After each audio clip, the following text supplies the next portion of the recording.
നമസ്തേ, സ്വാഗതം ബി2 ഓർഗാനിക്സിൻ്റെ 36ാമത് എപ്പിസോഡിലേക്ക്. ഈ ചെടി അത്യപൂർവമായി മാത്രം നമ്മുടെ നാട്ടിൻപുറങ്ങളിൽ കണ്ടുവരുന്നതും പശ്ചിമഘട്ടത്തിൽ ധാരാളമായിട്ട് കണ്ടുവരുന്നതുമായിട്ടുള്ള ഒരു ദിവ്യ ഔഷധം എന്ന് തന്നെ പറയാവുന്ന ഒരു ചെടിയാണ് കേട്ടോ. വിഷപ്പച്ച, വിഷമൂലി, സ്നേക്ക് ഗ്രാസ്, വിഷസ്തംഭിനി, വിഷകണ്ഠൻ, നാഗപ്പച്ച എന്നൊക്കെ പേരിന് പല പേരുകളിൽ ഇത് അറിയപ്പെടുന്നുണ്ട്. കണ്ട ഒരു വള്ളിച്ചെടിയാണെന്ന് തോന്നിച്ചാലും അത്ര വെള്ളച്ചെടിയല്ല, ചെറിയൊരു കുറ്റിച്ചെടിയാണ്. പാമ്പ് കടിക്കെതിരെ പണ്ടുണ്ടായിരുന്ന ഒറ്റമൂലിയാണ്.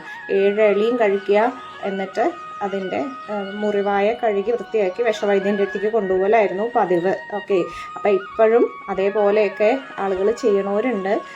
സ്വയം വൈദ്യ അരുത്. മറ്റ് വിഷജന്തുക്കൾക്ക് എല്ലാ തരത്തിലുള്ള ദംശനങ്ങൾക്കും എതിരായിട്ട് ഇത് ഉപയോഗിക്കുന്നുണ്ട്. പ്രമേഹത്തിന്, അതേപോലെ ക്യാൻസറിന്, കിഡ്നി രോഗങ്ങൾക്ക്, ഫംഗസ് രോഗങ്ങൾക്ക്, കഫ രോഗങ്ങൾക്ക്, വിഷവ്രണങ്ങൾ, വട്ടച്ചൊറിക്ക് ഇതിനൊക്കെ ഇത് ഉപയോഗിക്കുന്നുണ്ട്.